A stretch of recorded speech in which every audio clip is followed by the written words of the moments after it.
fait, t'es qu'un petit con de fils à papa pourri gâté. Toi, t'es qu'une pute. Ça t'a bien excité pendant un moment.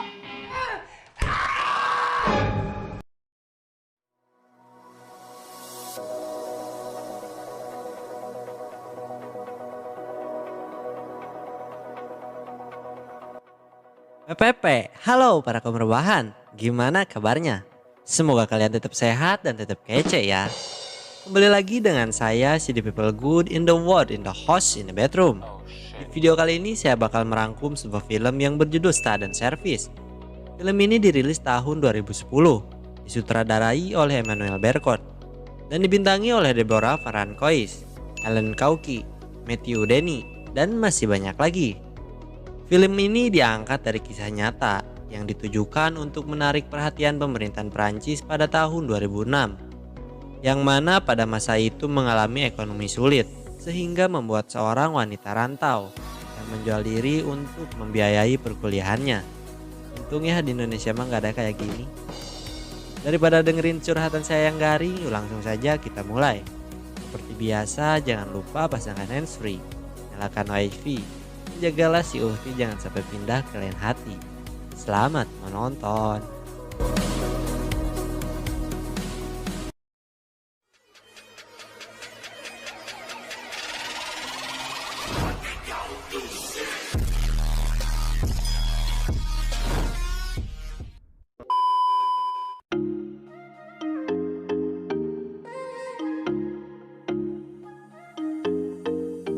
Adegan awal kita akan berfokus kepada seorang mahasiswa bernama Laura. Dia adalah anak rantau dari Garut. Terlihat Laura sedang berada di dalam kelasnya, yang mana ada seorang dosen sedang menjelaskan sebuah materi. Laura pun berjalan dan sedikit sambil merasakan kesakitan. Namun tiba-tiba Laura pun tepar. Sans même qu'elle songe à vivre. Laura pun dibawa ke ruangan dosen untuk diperiksa dan ternyata Laura sangat lemas karena kurang makan. Lalu si ibu dosen menyarankan untuk lebih sering mengkonsumsi daging. Si Laura yang bilang kalau daging terlalu mahal baginya dan dia tak sanggup untuk membelinya. Laura yang bukan terlahir dari keluarga yang berada, dengan orang tuanya pun belum tentu bisa memberikan makanan yang bergizi untuknya. Dan akhirnya percakapan itu ditutup dengan Laura yang mengatakan bahwa dia sudah baik-baik saja. Lalu dia pun berpamitan kepada dosen yang memeriksanya. C'est ça? C'est mes grosses joues? Singkat cerita, Laura pun sudah berada di kos-kosannya, yang mana ia tinggal bersama sang pacar yang bernama Manu. Mereka sedang memperdebatkan siapa yang harus membayar kos, karena keduanya sudah bekerja namun masih tidak mampu membayar. Dan solusinya adalah melakukan ritual mantap-mantap.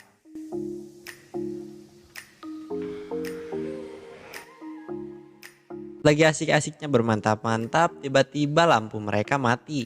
Ternyata mereka memang belum bayar listrik di bulan ini. C'est quoi alors? T'as pas payé? Kejadian itu membuat Laura merasa bahwa dia harus mencari pekerjaan tambahan untuk memenuhi kebutuhan hidupnya. Karena keadaan yang sulit, akhirnya Laura pun mencoba menggunakan aplikasi di laptopnya. Ya kayak micet gitu. Bertujuan untuk mencari om-om tajir yang mau menggunakan jasa mantap-mantap darinya. Baru juga sejam main micet, akhirnya ada om-om nyantol bernama Jo. Dengan kesepakatan, si Laura pun harus menemani si Om Jo selama 1 jam.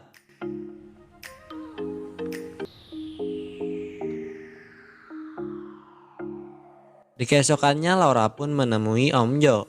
Lalu si Om membawa Laura ke kamar hotel. Di dalam kamar hotel, si Om pun gak langsung gaskeun bermantap-mantap. Si Om malah memberikan sebuah surat yang berisi petunjuk yang harus dilakukan oleh si Laura. Dalam surat itu memberikan perintah untuk melepas semua pakaiannya. Kemudian Laura diharuskan untuk adus terlebih dahulu. Setelah adus, Laura melihat si Om yang sudah standby dengan kolor merahnya di atas kasur. Laura dengan bubuk lucun pun mendekati si Om. Sabar, di sini mereka belum bermantap-mantap. Karena waktunya keburu habis, Laura pun mengambil uangnya dan pergi meninggalkan si Om.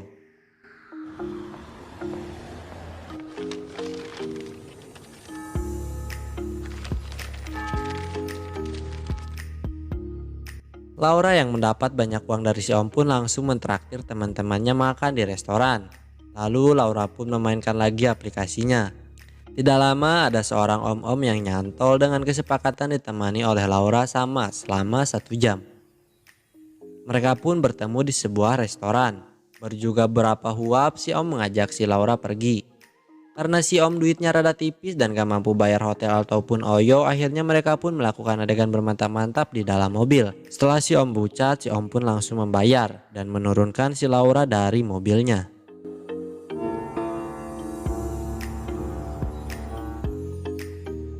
Sesampainya di kosan, si Laura pun menceritakan bahwa ia sudah ngelontek kepada si Manu. Namun si Manu ini malah tidak memperdulikannya dan langsung bobo cantik. Yang mana itu membuat si Laura menjadi rungsing dan langsung minta putus. Laura yang galau pun berusaha mengenjoykan dirinya di tempat dugem. Dan Laura pun bertemu dengan seorang pria yang bernama Benjamin. Hingga akhirnya si Ben ini membuat si Laura menjadi baper.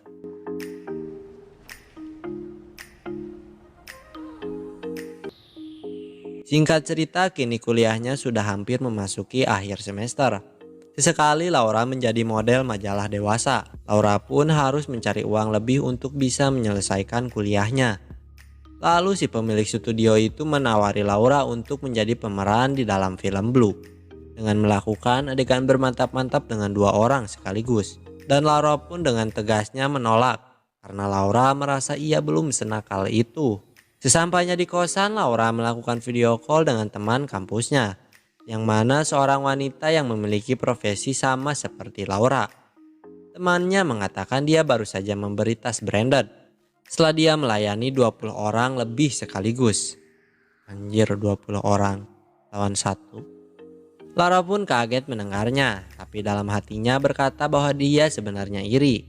Dan kepingin juga memiliki barang-barang yang mahal branded. Lawong Laura juga lebih cakep dari temannya itu.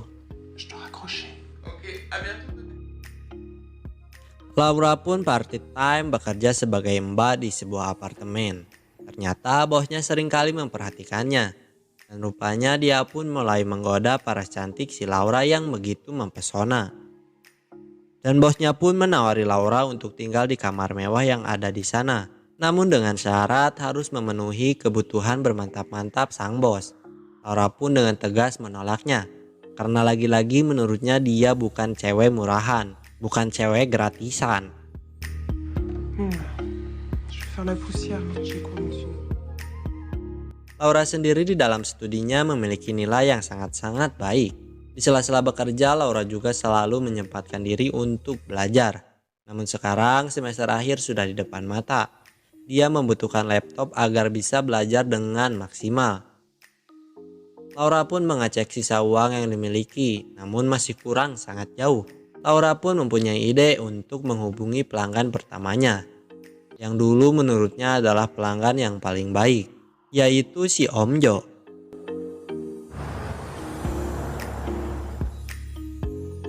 Kemudian Laura pun kembali bertemu dengan Om Jo, yang sudah membawa laptop yang dibutuhkan oleh Laura. Laura sebelumnya mengira bahwa si Om Jo pasti nggak akan berlebihan dan meminta servisnya. Namun sayangnya tak seperti itu. Rupanya kali ini si Om Jo ingin yang lebih menantang dengan cara diikat. Yang kalau kata saya mah mainnya hardcore gitu. Setelahnya Laura pun pergi dengan terburu-buru. Namun tak lupa membawa laptop keinginannya.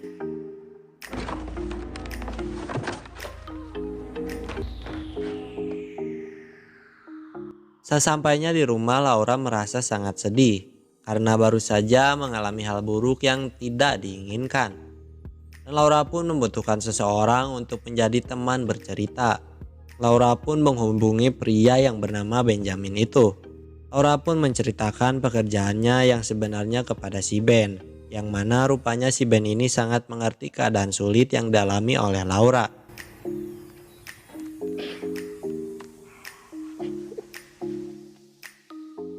Singkat cerita, sekarang Laura sudah sangat sibuk mengabdi dirinya sebagai lontew kelas atas. Dan sudah mulai jarang ada waktu untuk pacaran sama si Ben. Sampai pada suatu hari si Ben yang mengetahui bahwa Laura masih bertemu dengan si Om Jo yang sangat kasar.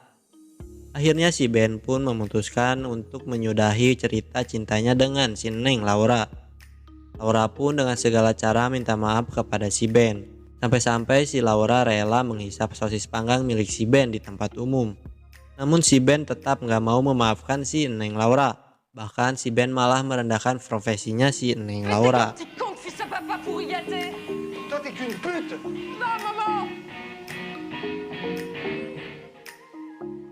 Kemenangan Laura tak sampai di situ. Sekarang foto-foto vulgarnya yang dulu ternyata telah disebarluaskan di internet oleh si pemilik studio. Seluruh orang di kota itu sekarang semakin memandang remeh kepada si Neng Laura. Akhirnya Neng Laura memutuskan untuk pindah keluar kota dan meninggalkan kuliahnya. Namun tak berselang lama Laura mendapatkan tawaran dari si Om Jo dengan bayaran $1.000 dan Laura harus menemani si Om selama 5 jam. Laura pun sempat memikirkannya, namun akhirnya Laura pun mau melakukannya karena lumayan uangnya bisa buat bayar UKT kampus. Halo, oui.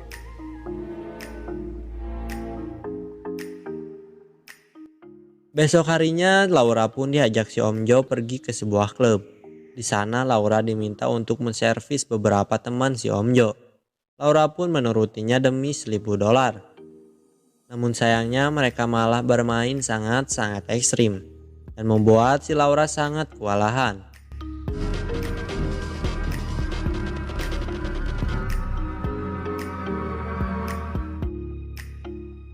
Setelah lulus lemah letih lesu, Laura pun keluar dari klub itu dengan jalan egangnya menuju kamar hotel dan langsung adus. Ternyata si Om Jo cuma memberikan uang senilai $100.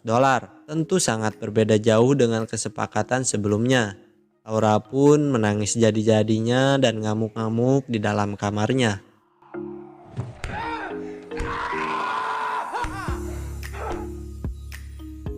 Esok harinya Laura pun bercerita kepada teman kampusnya. Sebut saja dia dengan sebutan EM. Laura mengatakan akan pindah keluar kota dan berhenti dari kuliahnya karena tak sanggup menahan malu di mata semua orang.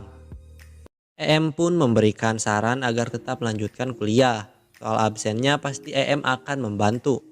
Dan mengenai materi pembelajaran, si EM pun bersedia untuk mengirimkannya. Laura pun sangat senang mendengar hal itu dan dia pun sangat berterima kasih kepada si EM. Di keesokannya Laura pun dengan nekat menaiki kereta. Lalu ia bersembunyi di sebuah toilet karena dia tidak mampu untuk membeli tiket. J'ai même pas pu prendre de billet de train. Je suis obligé de me cacher dans les toilettes dégueulasses. Sesampainya di kota tujuan, Laura pun menetap di asrama seorang temannya untuk sementara waktu. Sampai Laura menemukan pekerjaan yang baru. Laura pun mendatangi semua toko yang ada di sudut kota dengan harapan ada yang mau menerimanya bekerja. Namun keberuntungan masih belum berpihak kepada si Laura. Karena Laura hanya bisa bekerja paruh waktu. Karena biar bagaimanapun dia harus tetap belajar demi bisa mengejar cita-citanya menjadi sarjana. Saat sudah sangat pasrah dan putus asa, Laura pun mendapatkan sebuah panggilan di teleponnya. Yang mana orang itu mengatakan bahwa dia memberikan pekerjaan kepada Laura. Laura pun sangat senang mendengarnya. Laura bekerja di sebuah kafe dan dikelilingi oleh orang-orang yang sangat baik. Teman-temannya selalu menguatkan Laura dan terus menyemangati Laura agar lulus dan menjadi seorang sarjana.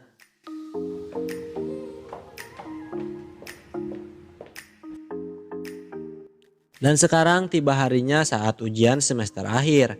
Laura pun kembali ke kota yang pernah menghancurkan hidupnya. Dia menuju ke kampus dan mulai melakukan ujian akhir.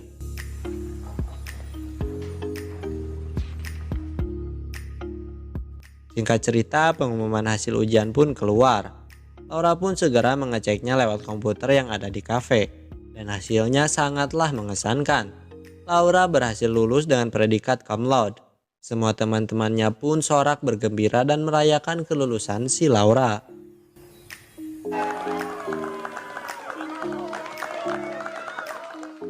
Di akhir film terlihat seorang gadis yang mencoba membagi kisahnya di sebuah televisi. Dia mengkritik pemerintah dan mengatakan karena mahalnya pendidikan yang ditetapkan, ada puluhan ribu mahasiswa yang akhirnya mengabdikan dirinya sebagai lontew.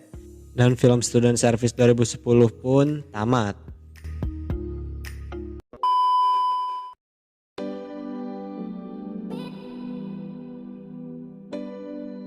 Wow, ending-ending yang membuat kita ingin menjadi sarjana.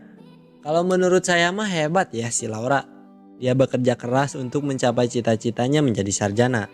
Ya padahal sarjana mah kalau diadukeun jeung mau mah eleh. Sangat disayangkan cara yang dilakukan oleh si Laura sangat menyimpang. Yang mana perilaku itu diharamkan oleh agama dan dilarang oleh negara.